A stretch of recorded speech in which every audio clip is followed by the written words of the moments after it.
మీ మీద ఏం మాట్లాడడానికి ఏం లేవా? అంత నిజాయితీ మళ్ళీ చెప్తున్నాను, అడగండి, నేనే చెప్తున్నాను, ఓపెన్ గా ప్రజలకే చెప్తున్నాను. మీరు అడిగే అవసరం లేదు. మొత్తం రెడ్ శాండిల్ బిజినెస్ చేస్తాడు. మళ్ళీ నిన్న కూడా అదే చెప్పాను కదా. మళ్ళీ నేను మీకు కూడా చూపించాలి, ఎర్రచందనం. ఎర్రచందనం ఇప్పుడు ఇండియా లోపల మొత్తం కాస్ట్ ఉంటుంది సార్? అది కాస్ట్ ఇస్ డిఫరెంట్ అండి.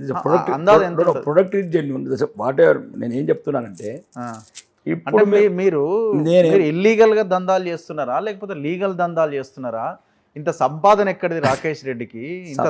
ఎందుకంటే మనం ఎలక్షన్ అప్పుడు కూడా చెప్పాం కదా, ఇన్కమ్ ట్యాక్స్ కూడా చెప్తున్నా. నేను అనేది ఒకటేనండి, ఇప్పుడు ఎర్రచందనం అంటే ఏమనుకుంటారు అసలు మీకు తెలియాలి ముందు. ఎర్రచందనము ప్రపంచంలో ఎక్కడ దొరకని ఒక అరుదైన వృక్షం. అది ఎక్కడ అంటే రాయలసీమలో మెయిన్ దొరుకుతుంది. అవును. మీరు అందరు తెలుసుకోవాల్సింది ఏంటంటే, రాయలసీమలో దొరికే ఎర్రచందనాన్ని ఎవరైతే స్మగ్లింగ్ చేస్తుంటే కాన్ఫిస్కేట్ చేసి గవర్నమెంట్ యాక్షన్ పెడుతుంది. గవర్నమెంట్ యాక్షన్ చేసిన దాన్ని మేము కొంటాము. ఓకే. ఇప్పుడు ఎట్లయితే కోకాపేట్ల భూములు గవర్నమెంట్ యాక్షన్ చేస్తుందో అట్లాంటి ల్యాండ్స్ మీరు ఎట్లా కొంటారో గవర్నమెంట్ యాక్షన్ చేసి ఆదిలాబాద్లో టేకర పెడుతున్నారు, ఖమ్మంలో టేకర పెడుతున్నారు, కడపలో తిరుపతిలో ఎర్రచందనం యాక్షన్ పెడతారు, జగన్మోహన్ రెడ్డి గారు పెడతారు. ఇంతకుముందు నారచంద్ర ఎట్లా అయిపోయిందంటే జనాలు వార్తలు చూసి రెడ్ శాండిల్ అనగానే అదో స్మగ్లింగ్ దీనిలాగా చూస్తారు. ఇప్పుడు ఒకటండి, ఇప్పుడు అది మనం ఏదనుకున్నా కానీ ఇప్పుడు సో మీ బిజినెస్ అంతా లీగల్ అండి? మళ్ళీ ఇంతకుముందు కూడా చెప్పాను, అంటే మీ దేశంలో మీరే అట కదా, అంటే లైసెన్స్ ఉన్న వాళ్ళ ట్రేడ్ మార్క్ లైసెన్సు 6 ఫ్యాక్టరీలు 3 రాష్ట్రాలల్లో. ఇప్పుడు అందరు నేను ఇక్కడ ఉన్నాను, ఎక్కడనే వాళ్ళు సింగిల్ మ్యానా? అవునండి, సింగిల్ లైసెన్స్ అండి. ఏం లైసెన్స్ ఇది? అన్ని లైసెన్సులు గవర్నమెంట్ యాక్షన్లో ఉంటాం. జనరల్గా ఇప్పుడు కొంతమంది ఏంటంటే ఈ మధ్యన కొందరు వస్తున్నారు. ముందు 98లో మొదటిసారి 98 అక్టోబర్ 7 నాడు నాకు అనుమతులు ఇచ్చారు. దాన్ని అప్పుడున్న ఆంధ్రప్రదేశ్ ప్రభుత్వం ఫారెస్ట్ మినిస్టర్ గారు ప్రెస్ మీట్ పెట్టి కూడా చెప్పారు, పైడి రాకేష్ రెడ్డి నిజామాబాద్ చెందిన వ్యక్తికి మొదటిసారి విదేశాలకు ఎగుమతి చేయడానికి పర్మిషన్ ఇచ్చామని. Permissions okay. సో మీరు ఒక్కరే ఇప్పుడు ఎక్స్పోర్ట్ చేస్తారు? ఈ మధ్యన ఒక 2-3 వాళ్ళని స్టార్ట్ అయ్యింది. నేను కూడా ఇంకా తగ్గించేశాను అది. ఓకే. బాగా 25 సంవత్సరాలు చేస్తున్నాం కాబట్టి అది దాన్ని ఒకటి ఏంటంటే కొద్దిగా ఆ మధ్యన ఒక ఇబ్బందికరమైన పరిస్థితి క్రియేట్ చేయడం. ఎందుకంటే అది ఒక రెడ్ గోల్డ్ అనే బ్రాండ్ క్రియేట్ చేశాను. రెడ్ గోల్డ్ అంటే ఎట్లా? అంటే రెడ్ శాండిల్ అనే ఒక పదాన్ని, రెడ్ గోల్డ్ అనే పదాన్ని క్రియేట్ చేసి ఒక 1000 షోరూమ్స్ ఓపెన్ చేయడానికి సుమారు ఒక 50,000 మందికి 10,000 మందికి ప్రత్యక్షంగా, 50,000 మందికి సుమారు 1,00,000 మందికి పరోక్షంగా ఉపాధి దొరికేది. అవన్నీ మిషన్స్ కూడా తెచ్చాము, 5-10 కోట్ల మిషన్స్ అట్లనే ఉన్నాయి. స్మగ్లర్స్, రాజకీయ నాయకులు కొందరు మనకు పడని వాళ్ళంతా ఆపేశారు అది. అంటే మీ కాన్సెప్ట్ ఏంటి అసలు? కాన్సెప్ట్ అంటే ఇది ప్రపంచవ్యాప్తంగా ఒక అరుదైన ప్రోడక్ట్ కింద ఫీల్ అవుతున్నారు. చైనా కానీ జపాన్ అయితే ఫీల్ గుడ్ లక్, ఇది అదృష్టంగా భావిస్తారు. ఓకే, అదృష్టంగా. ఇది కానీ ఎర్రచందనం ప్రోడక్ట్ ఏదైనా కానీ చాలా ప్రొడక్ట్స్ ఉన్నాయి.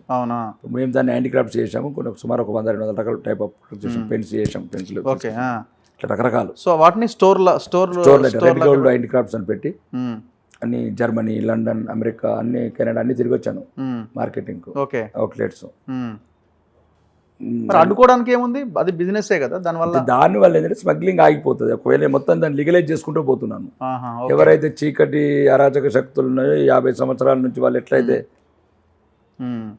ఇల్లీగల్గా చేస్తూ కోట్లాది రూపాయలు రాజకీయ నాయకులకు, అధికారులకు ఇవ్వటము, రకరకాల ఒక డెవలప్ అయింది ఆ ఫీల్డ్. దాన్ని ఏదో ఒక రకంగా మనం మార్చాలి. నేను గత ప్రభుత్వాన్ని కూడా చెప్పాను, మీరు చంద్రబాబు నాయుడు లెటర్ పెట్టాను. అతను ఆల్రెడీ ప్రణబ్ ముఖర్జీ గారు prime minister, sorry president of India ఉన్నప్పుడు లెటర్ ఇచ్చాను. ప్రైమ్ మినిస్టర్ ఆఫ్ ఇండియా కూడా ఇచ్చాను నరేంద్ర మోడీ గారికి.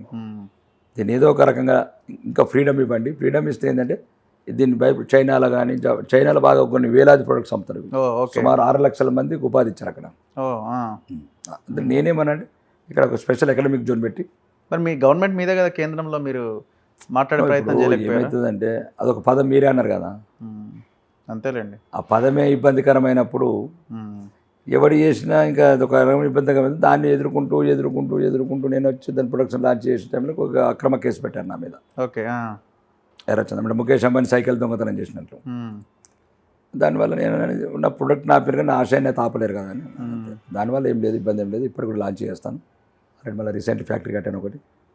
ఇప్పటికి దానికి సంబంధించి బాగా 8 ఫ్యాక్టరీలు కట్టాను. దేవుడి దేవాల త్వరలోనే లాంచ్ చేస్తాను అనుకుంటున్నాను. ఎందుకంటే మనకు సుమారు మన దేశంలో ఒక అరుదైన ప్రొడక్ట్, 10,000 మందికి ఉద్యోగాలు, కొన్ని లక్షలాది మందికి ఉపాధి కాకుంటే భవిష్యత్ తరాలకు కూడా ఒక సోర్స్ ఉంటుంది. సుమారు 50 సంవత్సరాల నుంచి నడుస్తుంది అది, కానీ రేపు భవిష్యత్తులో సోర్స్ ఉంటుందని ప్రయత్నిస్తాం. వీలైన తొందరలో ఆ ట్రేడ్ మార్క్ కూడా నాకే ఉంది ఇండియాలో. రెడ్ గోల్డ్ అనే పదం నేనే వాడాలి, ఎవరు వాడడానికి లేదు. సో రెడ్ గోల్డ్ అంతే, ఎర్ర బంగారం. సో చేసి తీరుతారా? 100%. ఏ రోజుకైనా?